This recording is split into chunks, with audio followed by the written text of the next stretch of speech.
Oh, hello, and welcome to the live broadcast.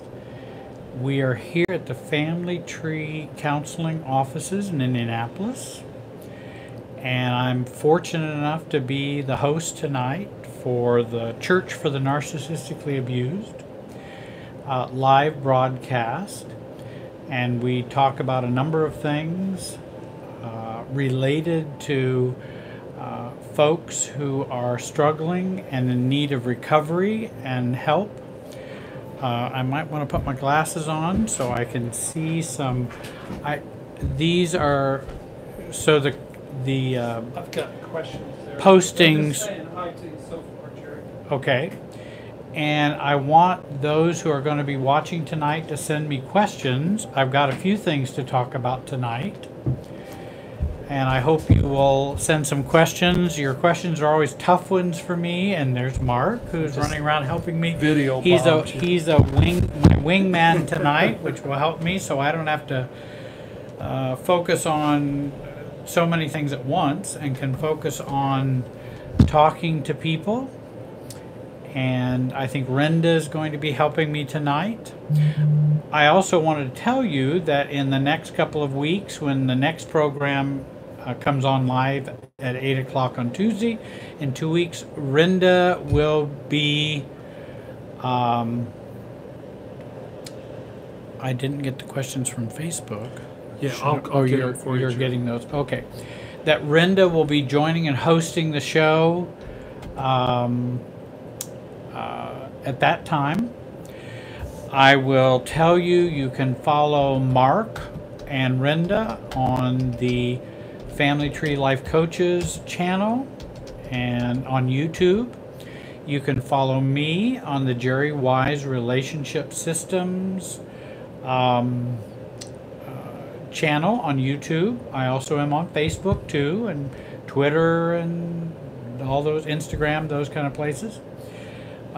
You can follow me also if you wanted to be on my email address list with Jerry, www.jerrywiserelationshipsystems.com, and you can get a hold of me that way.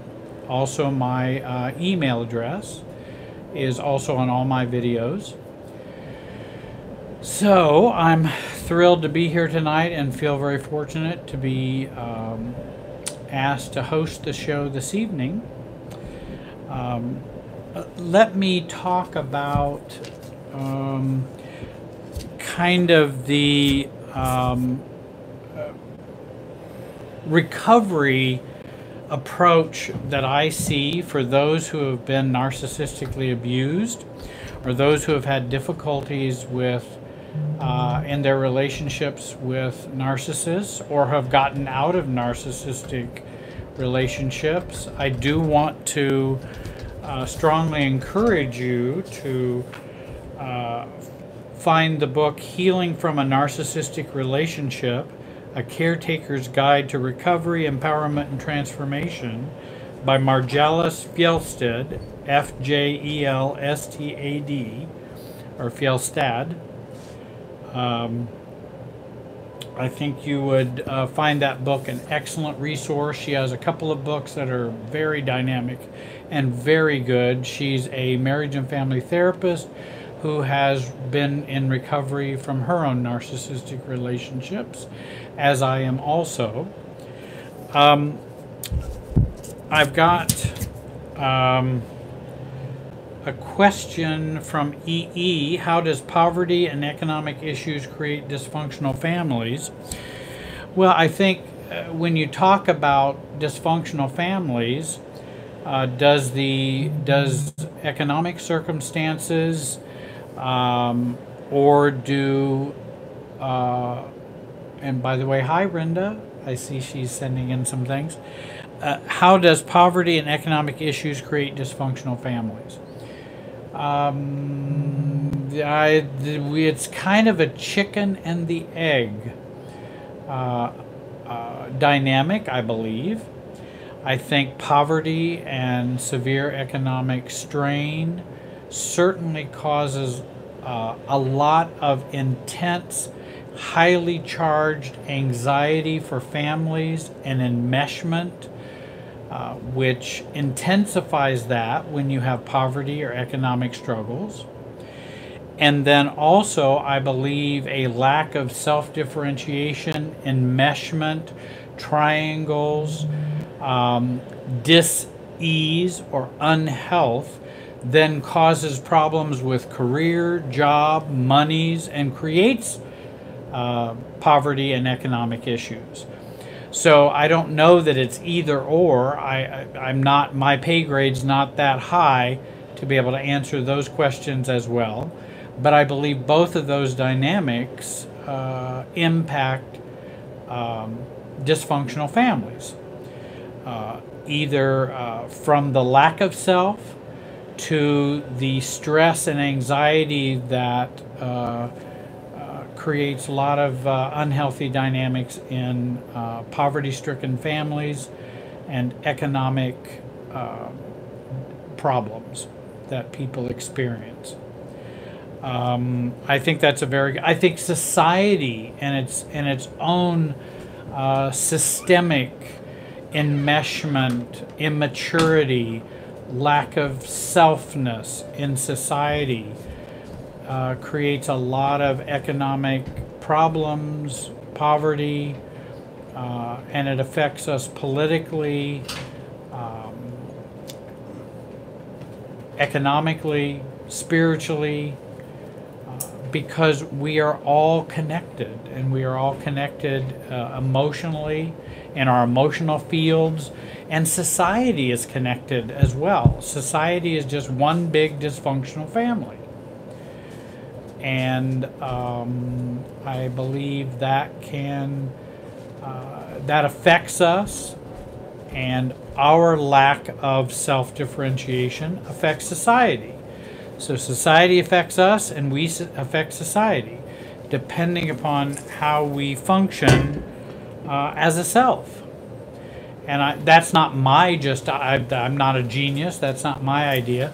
That was Murray Bowen's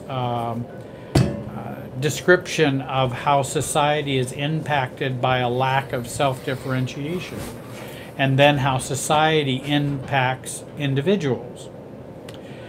I hope that helps a little, EE. Maybe not the final question on all that, but I believe that's how I understand it.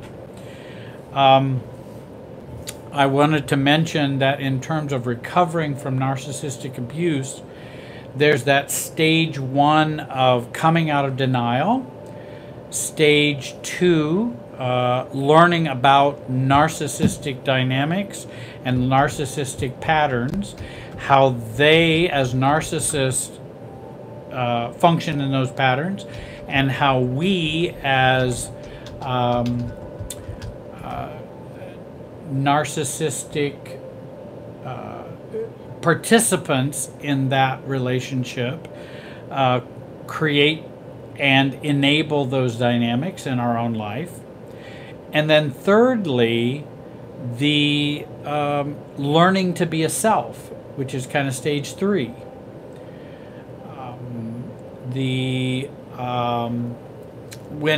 And I tend to help best in that third stage of self-differentiation and learning to find a self. And that's kind of my expertise. There may be some other videos and people who teach about coming out of denial and also narcissistic dynamics and patterns. I think Mark and Rinda do a great job in talking about those narcissistic dynamics and patterns, and coming out of denial as well. And then I try to work on that third stage of learning to be a self, which is that process of learning to find a sense of self, be a self, and begin to gain self-differentiation, which is also another word for maturity, lack of naivety, less enmeshment, more being a self while being connecting with others. Someone has asked about resources for abandonment issues. Mark has a book on abandonment, I believe, and on and abandonment issues. You can go to his website at Family Tree and find that and resources for that and how to obtain that. Also, there's the journey From abandonment to healing. From Abandonment to Susan Healing by Susan Anderson, which is an excellent book on abandonment. I also have some videos on abandonment. Mark does as well. And I talk about the importance of reducing our self-abandonment as a healing for our abandonment issues and our fear of abandonment. I also believe that the self-differentiation books and family systems books can be helpful in reducing abandonment and rejection and fear of abandonment and fear of rejection, such as Jenny Brown's book, Growing Yourself Up, and Andrea Shera's book, Your Mindful Compass, and then Harriet Lerner's books. And I think those are very good resources. Family Systems Readings, Extraordinary Relationships by Roberta Gilbert is a good book for healing from abandonment. How do we strengthen our sense of self so that abandonment is less of an issue? And I think that's very important. When will Jerry's book come out? Well, that's a very good question, and probably produces a lot of guilt and shame for me when somebody asks that. That's overdue, and I have been working on reducing my schedule and the clients that I see so that I can do more from a workshop perspective and doing workshops on Zoom. I am planning to do a workshop soon, and I will be sending that out to all of my mailing list and letting Mark and Rinda know and letting all of our fans know about that workshop.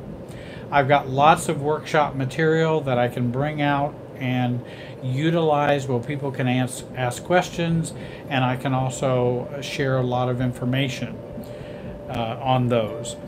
Also, that will free me up and I will have more time to do some writing. I have done already a bunch of writing already.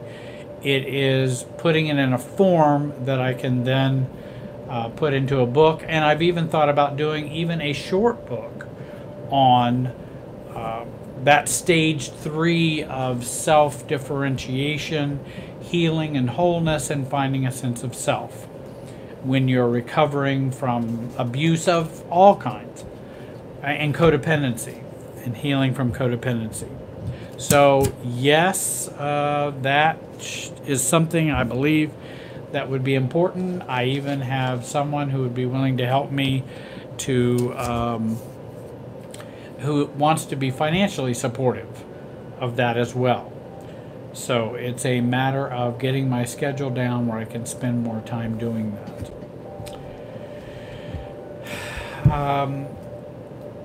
I'm sorry, what's that third word? Upped. Oh, okay. Oh, upped your self-care. I got it. When you upped your self-care, it was evident. Keep it up and walk the walk. Oh, yes, it is more evident when we up our self-care. It really does affect us in a positive way, and self-care is so important. And I think that's where I've been focusing on what do I want to do, what would I like to do to help people as well as to take care of me too. And believe it or not, there's some real resistance that goes on when we up our self-care.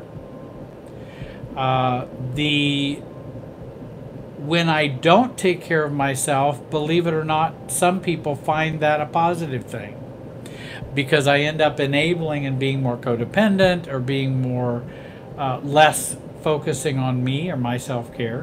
When I increase my self-care, you'd be surprised how that can step on other people's toes, and they may be more resistant to that. And I do know that, and I just did see Taming the Outer Child. That's an excellent book. I might mention that as well. And so, right, when we up our self-care, that is a good thing for us, but it may change the system in a negative way for other people. Just like when you reduce your codependency, when you start to self-differentiate, that perturbs the system. It can create some difficulties within the system when you start taking care of yourself. And that's one of the things I talk about with people before they begin to do that. Let's see the potholes and the difficulties we're going to run into when we start becoming healthy. Because we want to be aware of those and see those down the road coming.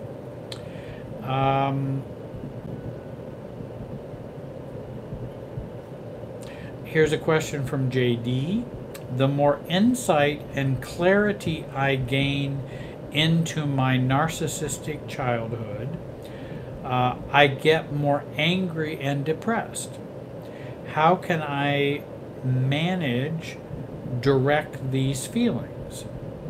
And I think you're right. First of all, you may want to work on the pace of your insight and clarity, because sometimes we can overwhelm ourselves, especially if we have been grown up with narcissistic parents, grown up as adult children of alcoholics.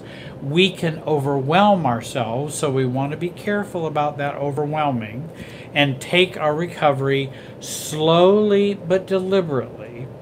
And then second of all, if we begin to get more angry and depressed, then we want to see how is that anger and depression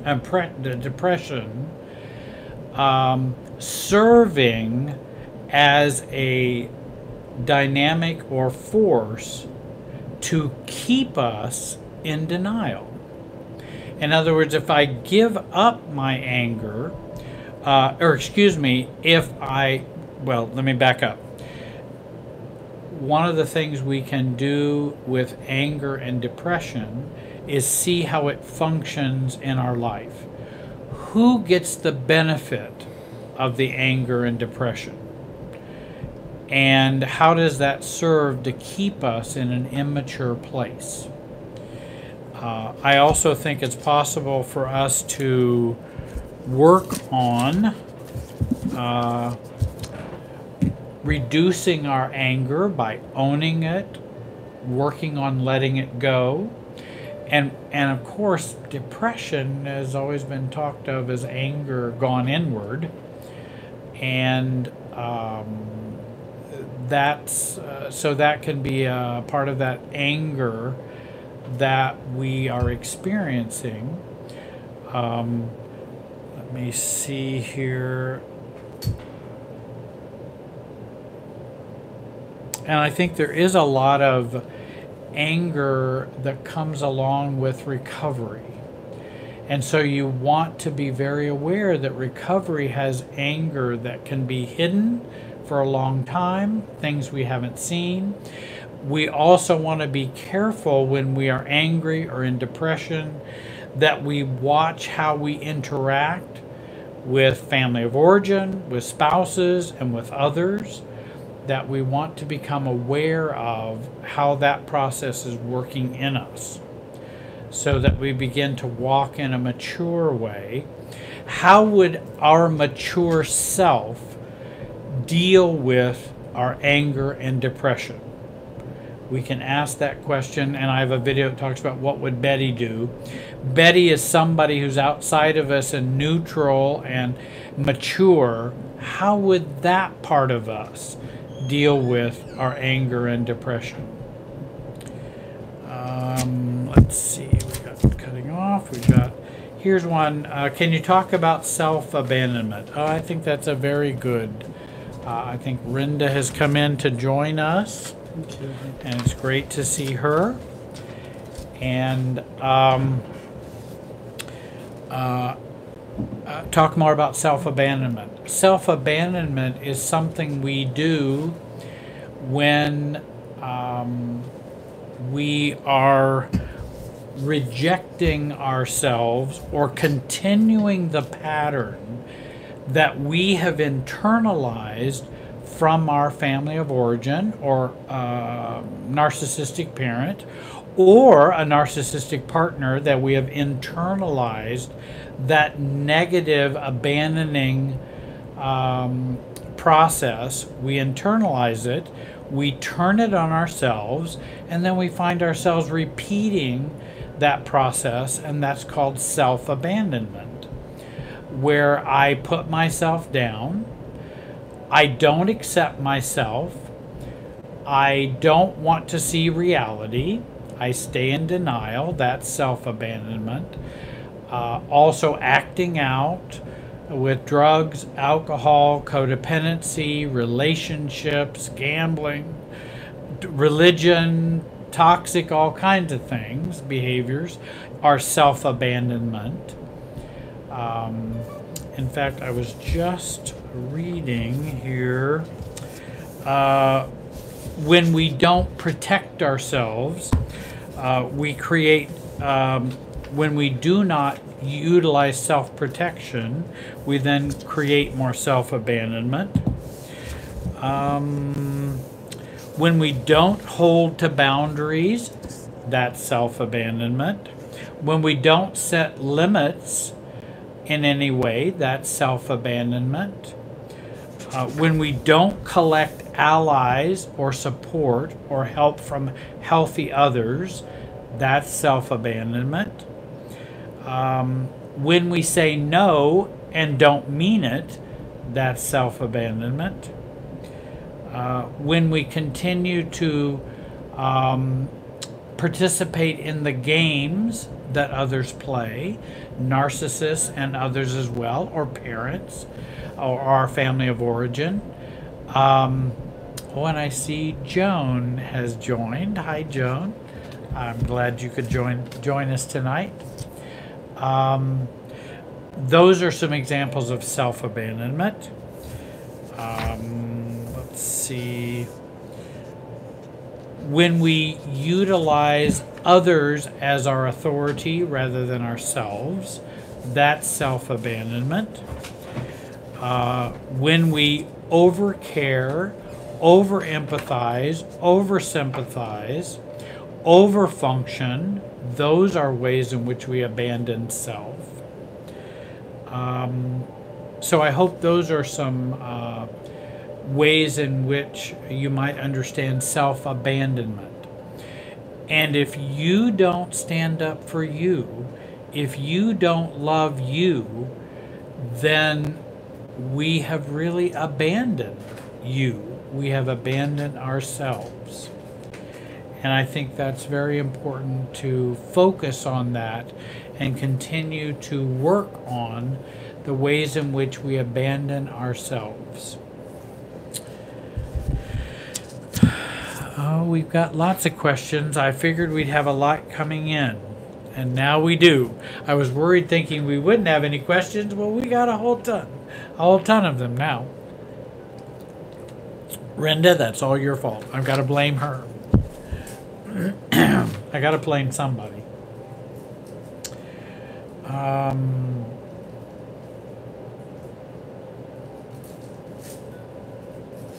Ooh, this might be a good question, though you might not like my answer. And that's okay, because an answer you don't like may be an answer that helps you get out of the box of the thinking that you're in. So not always do we want the answers that we get, because we may need answers that do not fit our current paradigm. And so we may feel it as an answer I don't like. The best answers I ever got from therapists, coaches, and people who have helped me as people who have helped me the most are often those are the answers I didn't like. If somebody's going to give me all the answers I just like, I may not be going anywhere, and I may maintain the status quo. Amelia Jane asked, why do narcissists and stalkers vacillate between love and hatred for the same target? What's the best way to stop seeking validation from toxic people like this?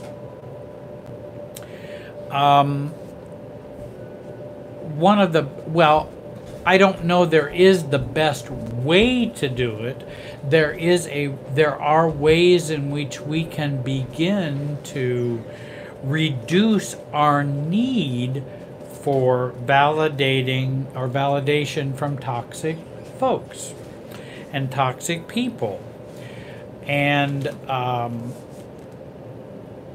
I believe that we can begin to reduce that seeking of that validation by working on self-validation, because that reduces the need for validation from others, and often that will include toxic folks.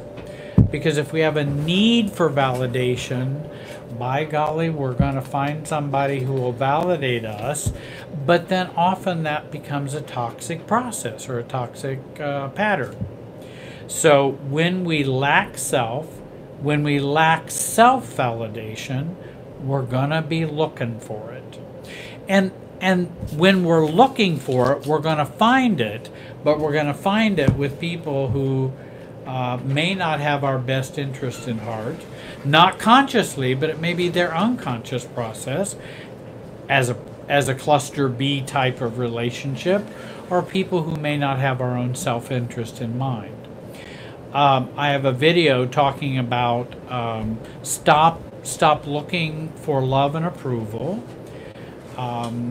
That's a video I made up in Chicago, and that has been a popular video you might take a look at, so that we can reduce that need for validation from toxic people, such as narcissists and stalkers and folks like that, because they will swing the pendulum back and forth between love bombing and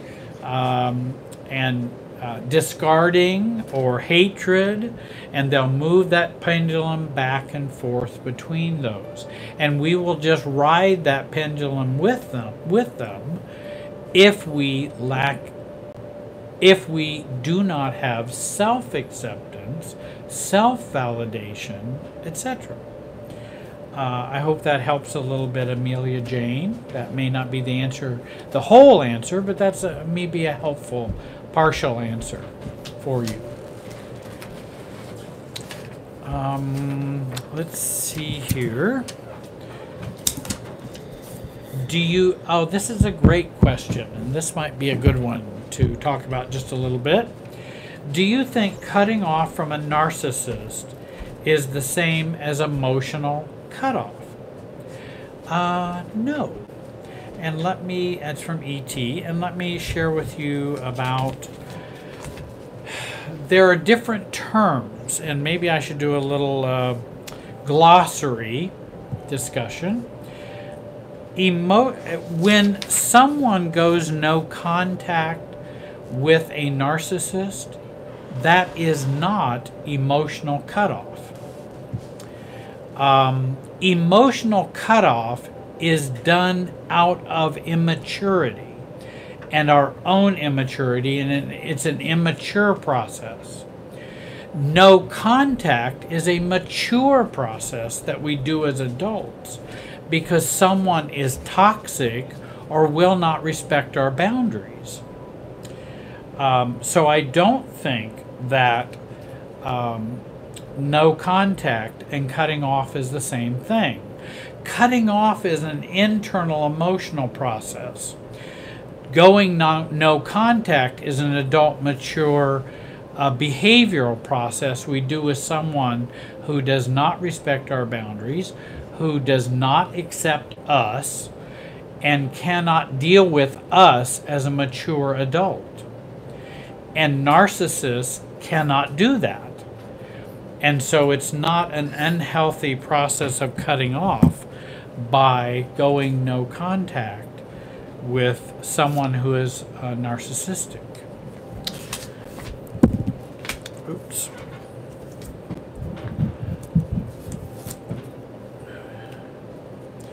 Let's see here.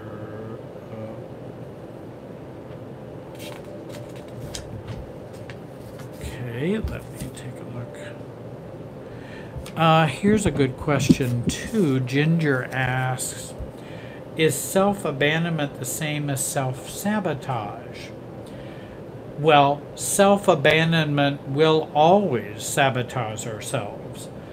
And so we do want to be very aware of our self-sabotage and self-abandonment and work on how we do those things. That's a pattern that we do in our life, and it's good to explore the what's the benefits of continuing to do it, and what are the downsides if we stop it. Those are very good questions about self-abandonment and self-sabotage. That will help us reduce sabotaging ourselves. And then here is a question about,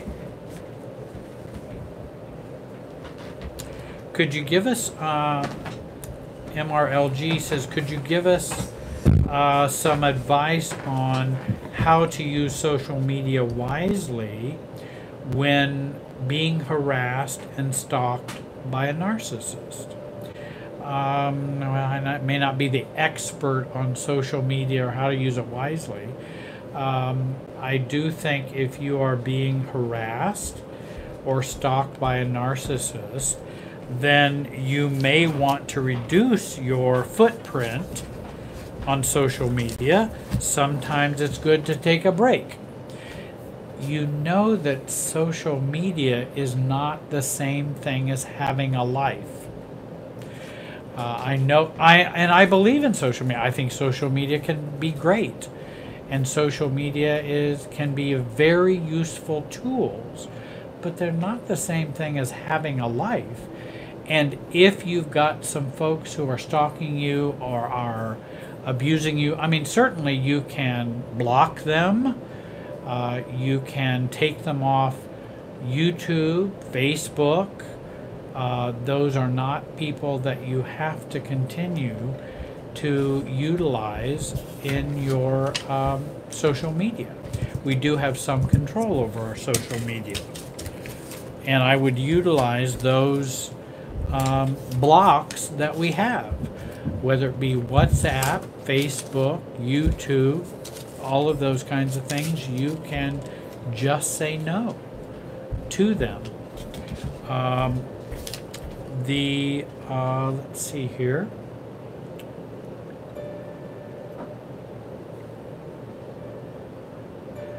Soren, that's a good question. I might be able to help a little bit with that one. How do I learn to be single well? I have a yearning to be with another person, but want to get me right first. Any thoughts would be appreciative. Well, I have a few thoughts, maybe not the whole answer to that, but maybe this would be useful to you. I remember when I was a pastor, I did friendship workshops and being single workshops and seminars for churches and folks who were single. And there was a good author, Susan Muto, M-U-T-O, and she was a person who did some good writing about being single. and the dynamics of being single. And I would advise you might take a look at her writings. Now, they tend to be from a Christian or spiritual background, but whether you are a Christian or spiritual or religious, her advice and her coaching would be a real help in that area. Susan Muto, M-U-T-O. And she also would do spiritual guidance and work with Adrian Van Kaem, who was an excellent writer in that area. But I think Susan Muto might have some really good, mature books on friendship and singleness. Hope that helps, Soren. And this is a good question. This is Carla, and she writes, I'm trying to validate me. How do we validate ourselves? You know, I love those how questions, and I know I drive people crazy with that, because how questions are usually not about how. Though I'm for coaching, helps, therapy, and getting input from other people, I'm not rejecting those at all. Those are very important tools for us. When we talk about how do we validate ourselves, often it's a question of when versus a question of how. And many times we ask the how question when we haven't answered the when question. When are you going to begin to validate yourself? It's a when question. And it's perfectly okay to not be ready. And that's why I help people with the work of owning the fact that I'm not ready to validate myself. And if we can own the fact that we are not ready and self-accept the fact that we are not ready, that's the beginning of self-validation. That is a validating of ourselves. But oftentimes we don't want to do that work. And so the when is a very important question. I do understand that there may be ways that we can begin to learn to validate ourselves. One way would be reducing overfunctioning is a way of validating ourselves. And are you ready, which is the when question, to begin to stop overfunctioning? And oftentimes we're not ready to reduce that overfunctioning, but we'll ask the question, how do we do that? But we're not ready to do it, but we will ask the question of how. And I've done that. I have asked that question many times. I was thankful that the coaches and therapists from my past were willing to say, well, let's work on your unreadiness for that. That can certainly help you grow, because that's where you are at. And so when we accept the fact that we are not ready to validate ourselves, which we may not be, and what would be the downsides if we did validate ourselves? Who would be affected by that? And how would that affect us in a negative way? So I hope that might help a little bit, Carla. That's not easy. It is simple, but not easy. And thank you for that question. I appreciate that. Let's see here.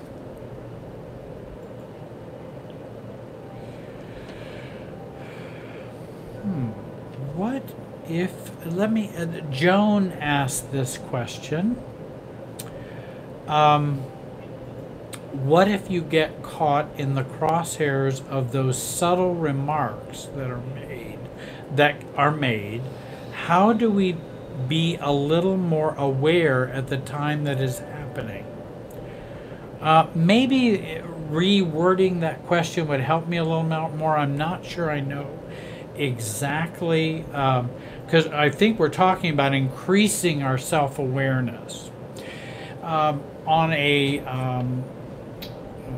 live broadcast today, I was watching today, and Yitz Goldberg was doing a live broadcast with another coach today, and they were asking those questions of how do we become more aware, and that's a very good question. And one of the questions I ask folks is, when did you learn to be unaware? That is a good place to start. Where did I learn to be unaware of those things? And what would be the downsides if I became more aware? Which I think are very good questions that we can ask ourselves. Tiffany asked a question. Over the years, I've married 3 narcissists, not knowing how or why. I'm worn out now. I'm just tired and don't want to be in a relationship, even if it was a healthy relationship. And she asked, is that bad? That's a great question. And I believe that that question may come out of the sense of having been in poor relationships, or having attracted narcissistic, or being in narcissistic relationships. And the I certainly don't think it's bad. I think it may be where you are, Tiffany, and I'm always very hesitant to say where you are is bad, because where we are is not bad, it's just where we are. And so that's the beginning of self-acceptance, that this is where I am. I don't want to be in any relationship, even a healthy one. There's nothing wrong with that. That's where you are. And if we begin to accept ourselves that that's where we are, because we've been abused, misused, ill-used by narcissists or unhealthy relationships, that it could be helpful to begin to focus on you, Tiffany, and begin to focus on your relationship with you, which will help you to find better relationships in the future when you are ready. So our first relationship focus is us. And especially if we've been in unhealthy marriages, relationships, narcissistic relationships, that the beginning of getting out of that is to begin to focus on your relationship with you. So I don't think that's bad. I don't think that's bad at all. Are these old questions or newer ones? Or that's fine. Let me take a drink of my diet root beer. I need to moisten my throat and mouth just a little bit.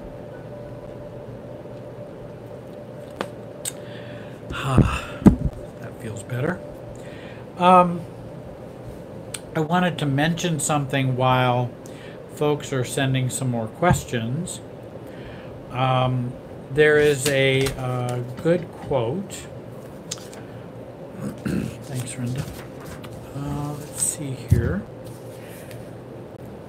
I wanted to mention. Oh, there it is. And I like, especially Tiffany's questions and some of the other questions relate to this quote. And I'm going to resort to the powerful and important wisdom and philosophy of the Wizard of Oz. And especially the good philosopher, coach, therapist, and helper of Glinda, the Good Witch of the North, I'm sure many of you have watched The Wizard of Oz. And she says to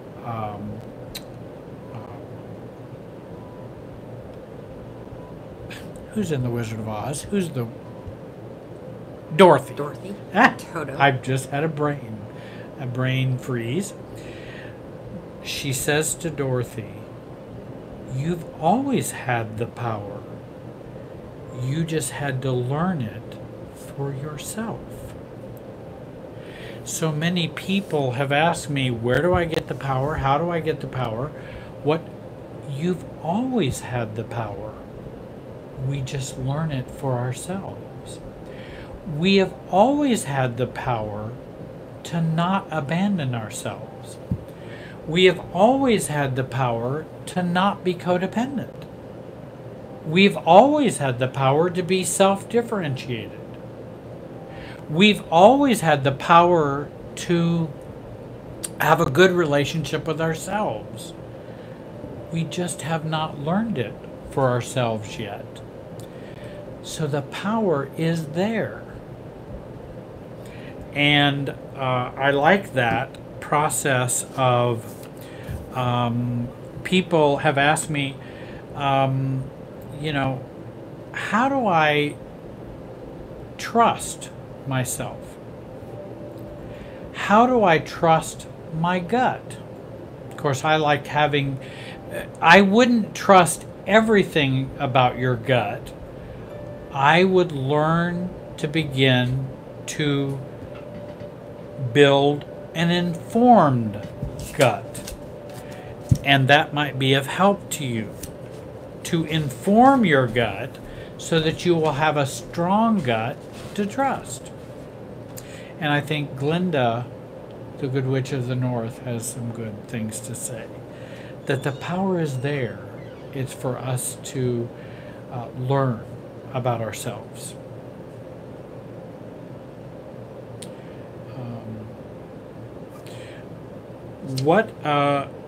Soren has a question, and I can maybe talk about Sylvia's question too. What are the main tenets of a healthy relationship within ourselves? What does a healthy relationship with ourselves look like? Does it involve going out and doing things we want? Is it more than that? Yes, I would say it is more than that. Having a good relationship with ourselves begins with the process of learning what a healthy or self-differentiated or healthy self is, which is why I've recommended the books by Jenny Brown, by Andrea Shera, by Harriet Lerner, by Roberta Gilbert, and by other folks who talk about what a healthy self-relationship is. And so I think there is having that healthy healthy relationship with yourself. The more we read about it, the more we learn about it, the better we do it. Thank you, Soren. Now, when you talk about healthy, what are the main tenets?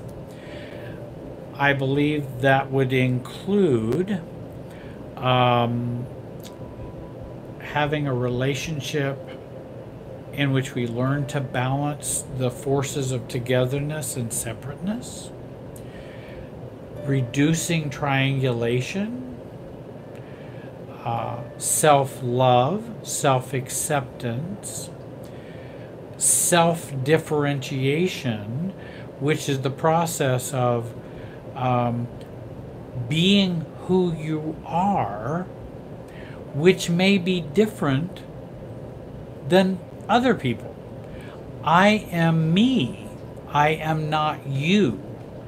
That is a healthy beginning or healthy tenet to having a relationship with yourself.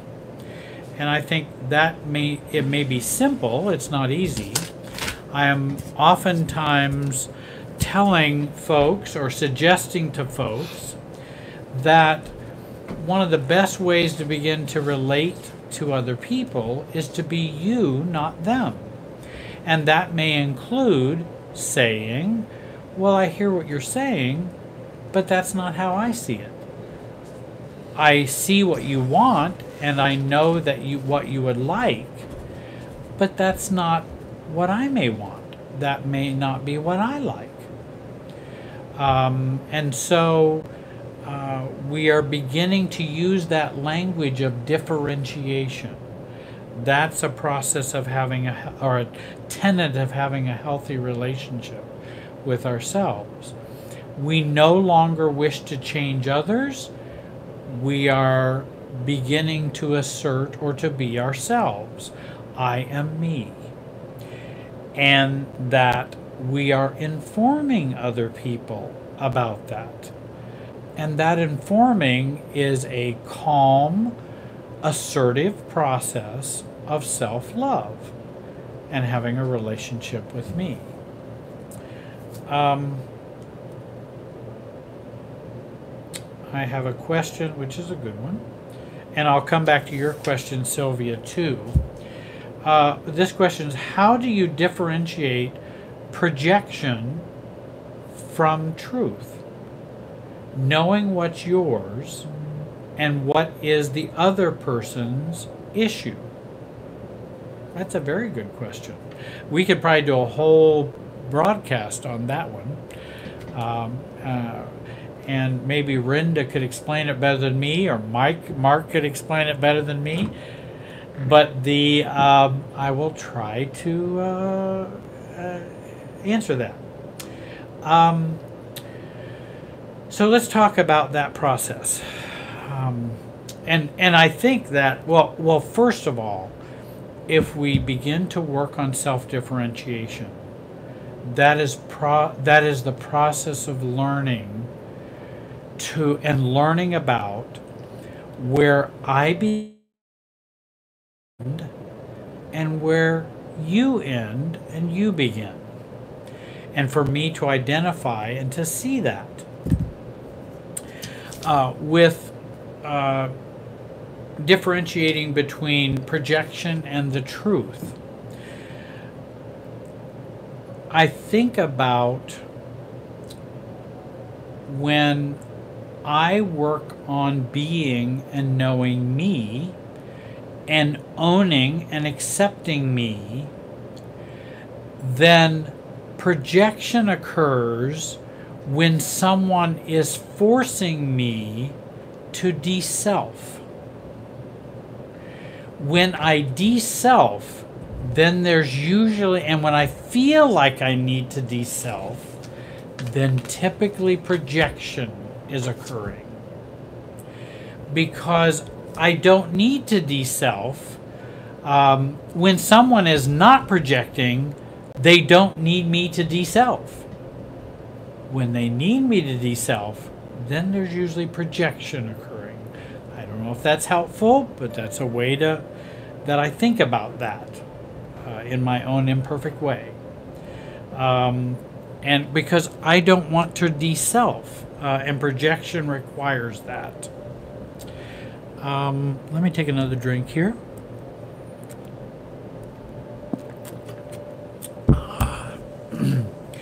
Sylvia had a good question that I wanted to mention or answer or talk about.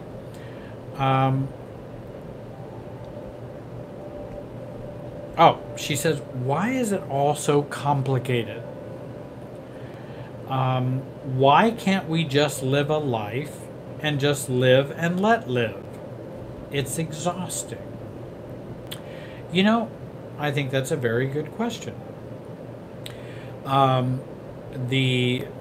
Though life is not black or white, and life is very gray, unfortunately, and complicated, it is the reason why I feel people cannot live or live by the live and let live tenet is because they have not worked on themselves and their own self-differentiation, which includes me, because I also know that I have a hard time with living and let living by others. I typically want to change others. And I definitely want to change others when I have not accepted myself. That's when I want to change others and need to change others, because I'm not okay with me. So I need you to change so that I can more accept me. Only that doesn't work. And so it is important that we begin to work on caring and accepting and loving ourselves, and being ourselves. Then it becomes less exhaustive. I do know about that exhaustion, for sure, Sylvia. Thank you very much for your question. Which one would be the best here? Of this one or this one? Doesn't matter. Let's take a look at these. Got another questions coming in. Let's take a look here.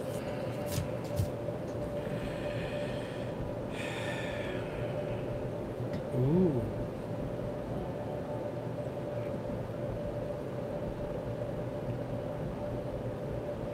Yes.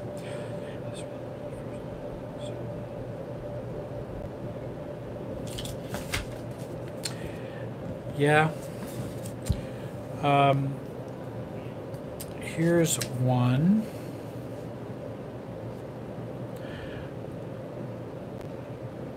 Okay. Feeling safe is one of the first things on Maslow's pyramid of needs, and that's true. We do need to feel safe. You know who's responsible for your safety? You. And that's very important for us to work on finding safety and protection for ourselves. That is a very important work that we do. And it's very important that we feel safe so that we can work on self. It is not easy to do when we have toxicity that is bombarding us. So we do need to find safety and find a safe place for us and the relationships that we're in. Thank you. Is it Rella? R-E-L-L-A? Thank you, Rella. Hope has a question. How do I leave when my kids have been told I am breaking up the family? I'm ruining their lives by seeking a divorce. And I'm not sure I know exactly. There's a lot of stuff in there. By seeking a divorce, your kids, Hope, are saying or accusing you of breaking up the family and ruining their lives. Well, number one, it would depend on how old the kids are in this situation. First of all, I don't know that you're that powerful to do that. And I usually will share with people, I don't have the power to ruin your life. Now, if they're dependent children, then I want to do everything I can do to help them be whole, healthy, happy children. And that by seeking a divorce, and again, I don't know all your situation by any means, but I usually try to let people know, whether it be kids or estranged husband or relationship, that I'm not quite that powerful. I need to do things that are best for me, not in a selfish way, but in a self-differentiated way. That's not selfishness. Other people who are unhappy with our decisions will call us unhealthy, unhappy, powerful, breaking up the world and the universe, and that is a ruse and a myth. I don't have that kind of power. I hope that helps. Hope. And again, I don't know all of your situation. I'm sorry you're going through that struggle. Let's see here. Let's see here.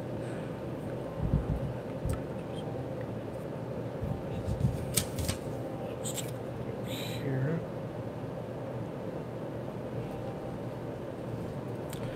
Oh, there's a lot of good questions here.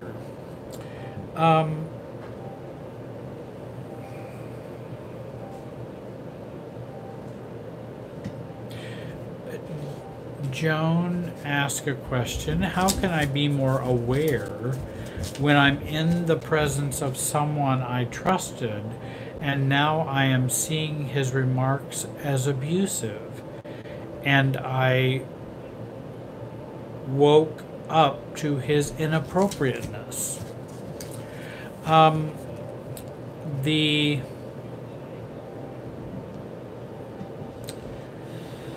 Well, awareness is always a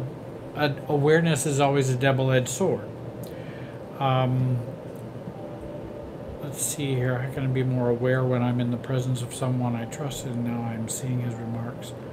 Well, it sounds like you are becoming more aware when you see someone who has been abusive and now you see inappropriateness. I think that is one of the things about self-differentiation and self-awareness that is very important, that we begin to see, whether from relationships or personal relationships, or whether we, family members, co-workers,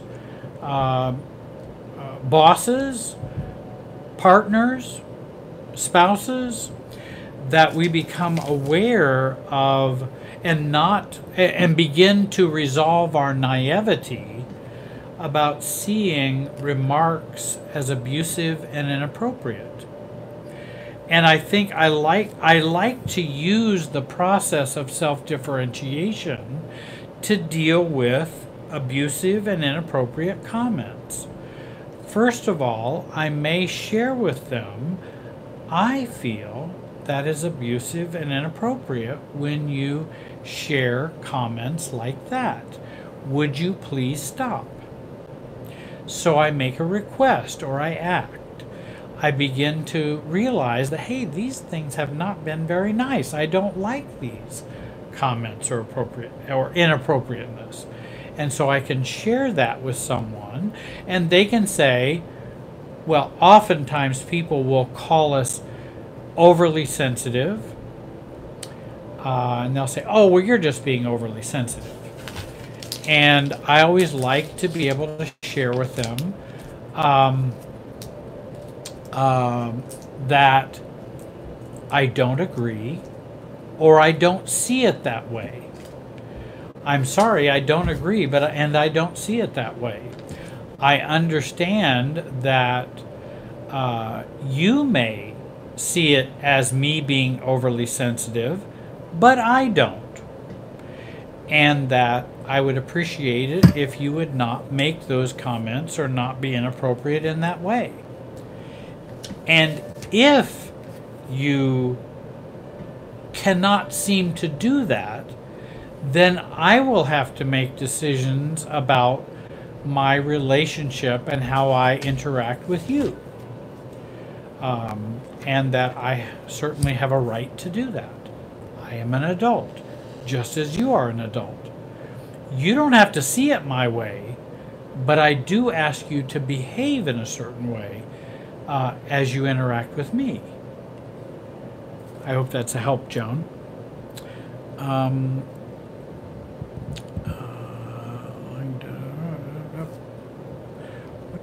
someone betrays my trust over and over. Kelly, you ask an interesting question. What do I do when someone betrays my trust over and over?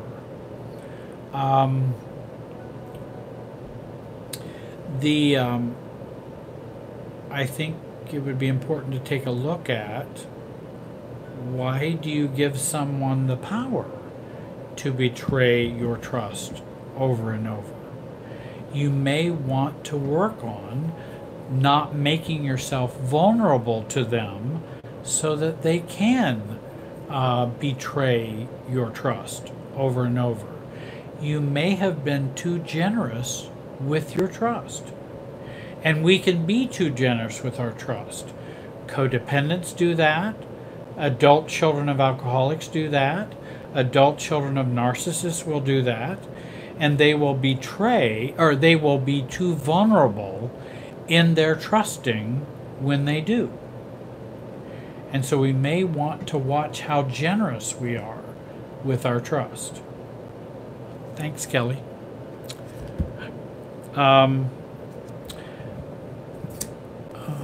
Let's see here. Okay. And this is a good question. This is from also MRLG. And I appreciate everyone tonight who's sharing. I'm knocking my microphone. I appreciate everyone who's sharing questions and asking questions tonight and participating in the conversation that we have. I appreciate that. I want to thank you for those questions tonight. MRLG asks, how do I handle a combination of gaslighting, pathological lying, defamation, and false accusations? Any suggestion on what to do about this? I have a few that might be of help. First of all, well, it sounds like kind of that smear campaign kind of problem that you may be experiencing, where someone's gaslighting, lying, defamation, false accusations. First of all, I like to watch and be careful how much that triggers my reactivity, because we want to reduce our reactivity when someone does those things. People will do those things. People all around us will do those things. And so we do accept the understanding that that will and can happen. And that it depends on who that person is. Whether, I don't know if that's a friend or a spouse or an acquaintance or who is doing that, because that might change, what advice I might have. But when someone is off doing a smear campaign with us and defaming us, false accusations, that we turn inward and take a look at, do we see it the same way as them? No.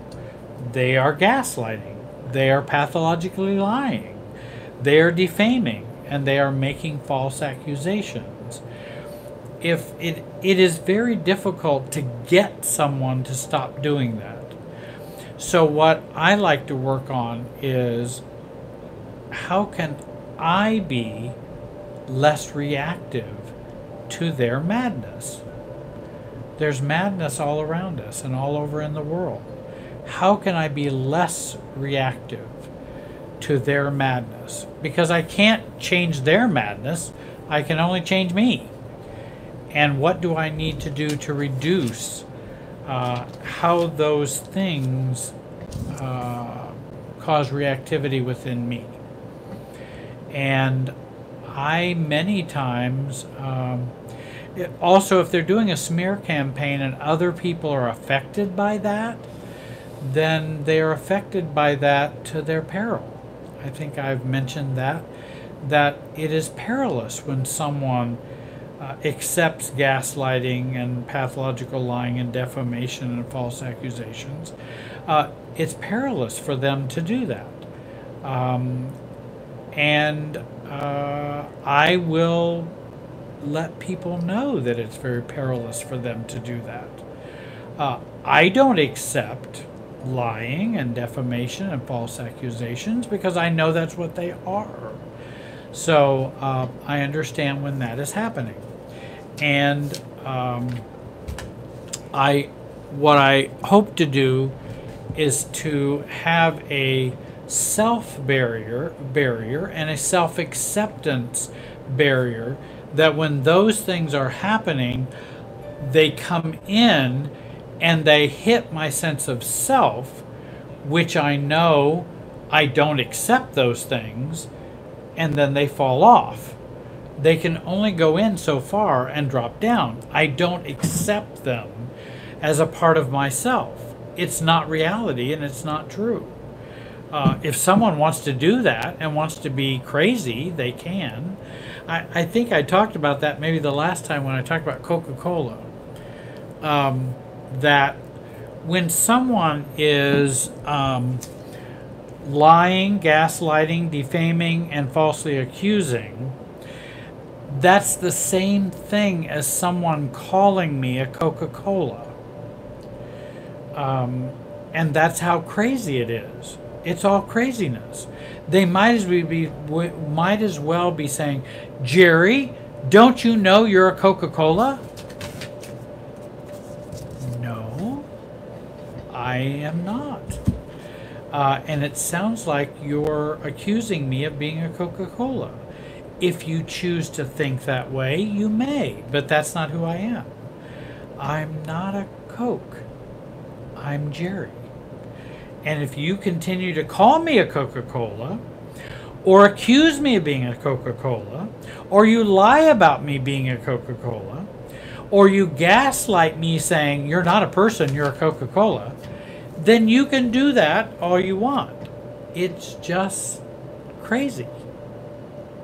And so you're free to do that, but it is Coca-Cola thinking, and I have no control over your Coca-Cola thinking. Now, if other people want to believe that I'm a Coca-Cola, I'm not in control of their Coca-Cola thinking either. And so I think of that Coca-Cola thinking is what I do.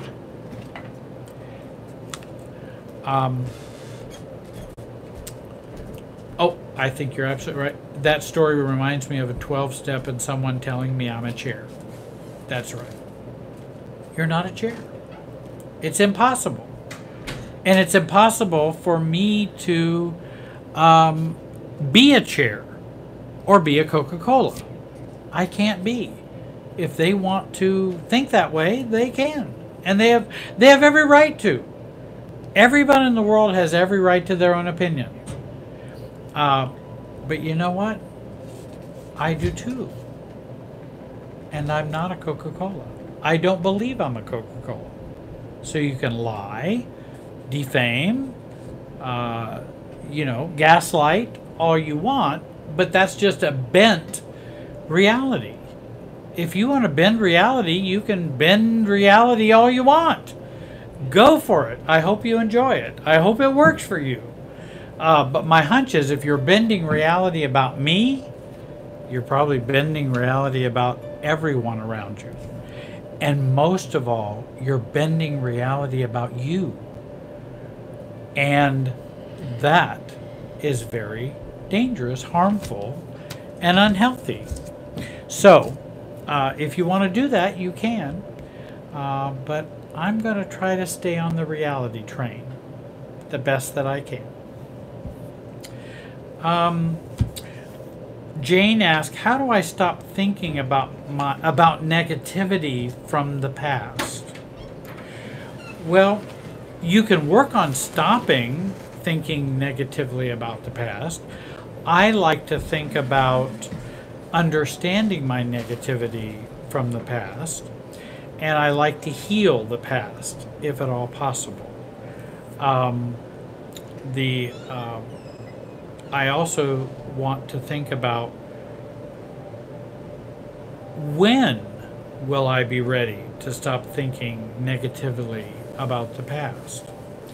And that you might want to think about or to accept the fact that I'm not ready to stop thinking about negativity from the past. You may not be ready. What are the downsides if you stop thinking negatively about the past? There may be downsides. There probably are downsides. That's why we keep thinking negatively about the past. I hope that helps, Jane.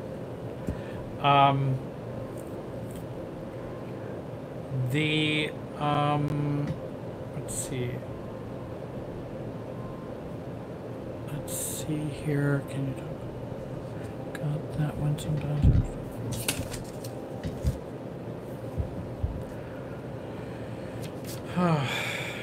Let me take a drink here. Wet my whistle just a little bit. We've got about 10 minutes to go. I wanted to alert you to that. We've got about 10 minutes. I want to remind you that Renda Smith, life coach and a social work person, is going to be LSW is going to be doing the broadcast 2 weeks from tonight at 8 p.m. Eastern Time. I wanted to remind you of that so you are aware. And you can find her on Renspire, her website. Is that right? And I also want to say you can find me on my website, which is www.jerrywiserelationshipsystems.com. You can find me there and on YouTube and on Facebook under the same name.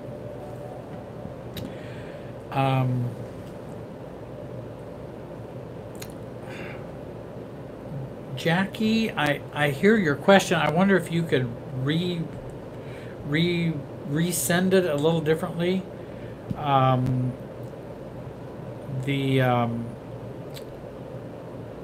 What's the big secret? And says, what's the big secret? If your spouse keeps betraying your trust, and says, what's the big secret? See, I'm not sure I understand the question.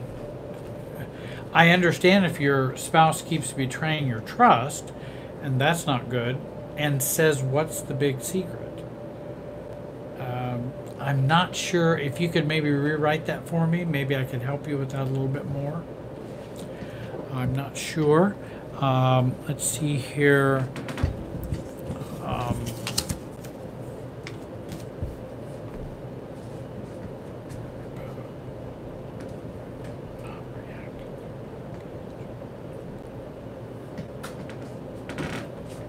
Well, Sylvia has a good question.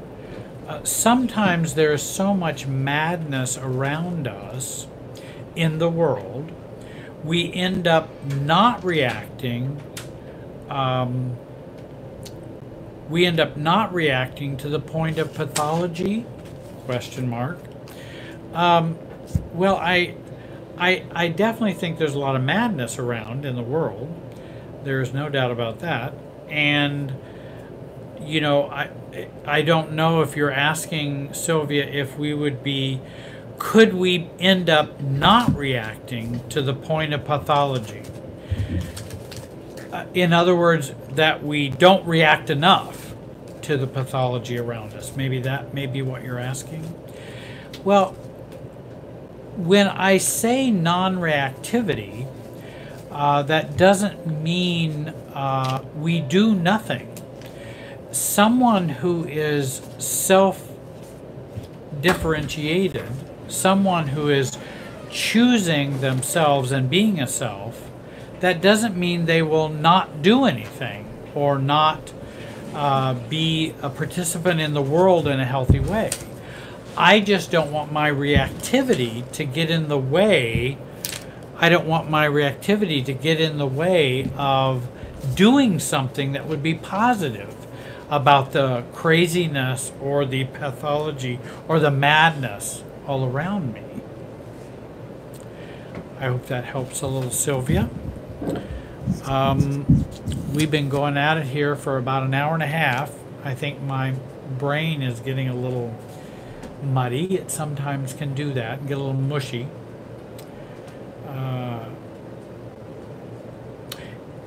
Melody asks, can you recommend some of your videos for finding a true self?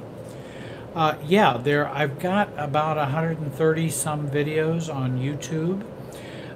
If you write to me at jwlearning@gmail.com, I will send you a listing of all of my videos, and I think the topics and the titles of those videos would be helpful to you in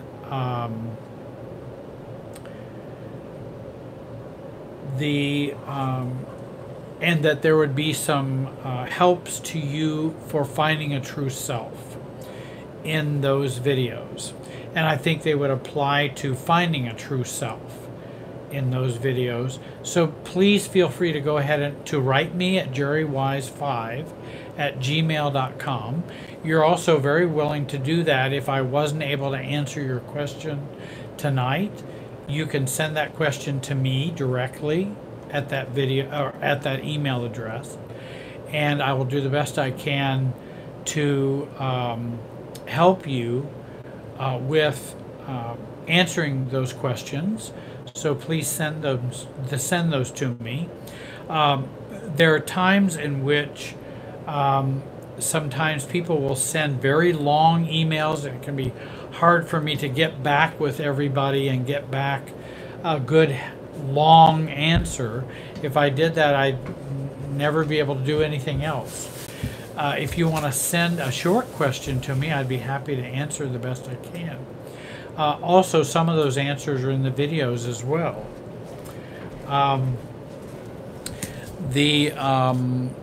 And you can take a look at, I think many times the videos, almost all the videos that I have done will talk about self-differentiation and being a true self. And virtually all the videos have that content in it. Let's see here.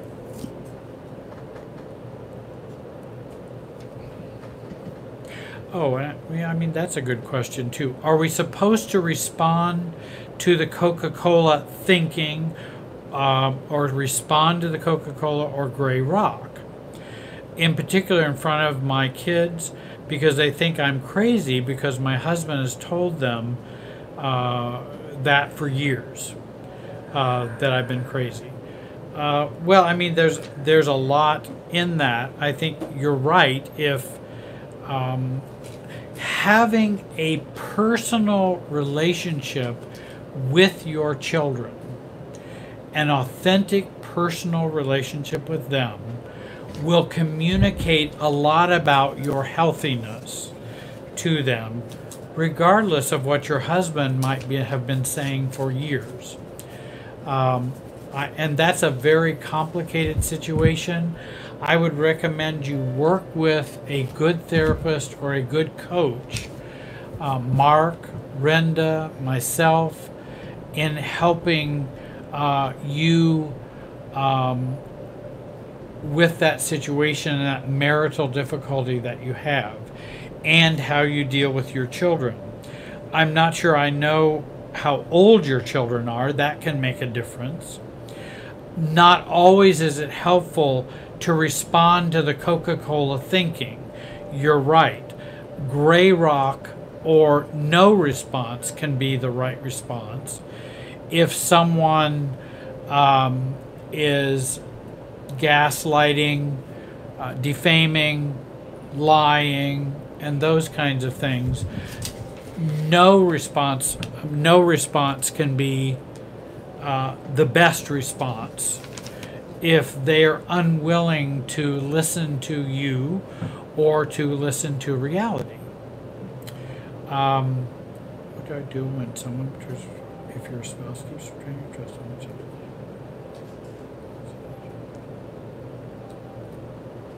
Ooh, okay. Now I'm more with you, Jackie. What do I do when someone betrays my trust, betrays my trust over and over? And that if your spouse keeps betraying your trust and says, "What's the big secret?" Now I understand your question. And telling your spouse something in confidence, and he shares it with others and says, "What's the big secret?" I think that's very important. And that would make sense. And I know a little more what you're asking now.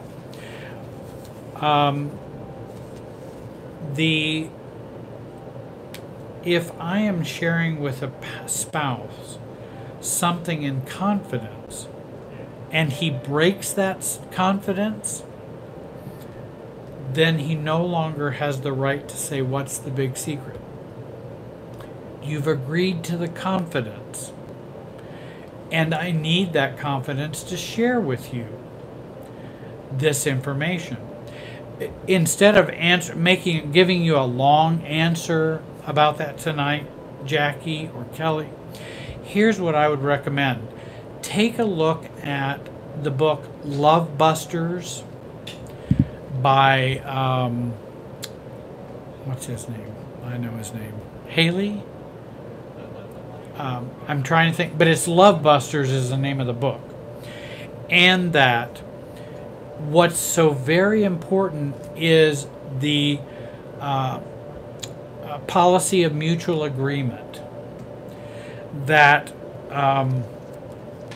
you do not share with others things that we have shared in confidence, and that I would certainly be hesitant to share with my spouse things that I think he might or she might share with other people. That's a very big love buster rule. You are breaking that rule. And I would take a look at love busting, because that busts the romantic love and deteriorates the relationship when someone shares with others things that you have shared in confidence with them. And when he says, "What's the big secret?" then what has happened to his empathy? What has happened to his making the relationship a priority, and not what he shares with other people that you have said the priority, but making the relationship a priority? Yours and his relationship is what's important. That's pretty, when he shares, I just read her comment. Yeah, Willard Harley, right, Love Busters. I would take a look at that. If someone gets a kick out of sharing, that's not healthy. That feels a little non-empathetic and cluster B-ish if someone's doing that. I don't like, there should be no enjoyment in hurting a spouse. And I would have some real concerns about someone sharing that with others if it was shared in confidence. Now again, I don't know the whole story and what's going on or what's happening, but yes, I would think that would be real problematic if someone is doing that. Because we should keep those confidences with our spouse.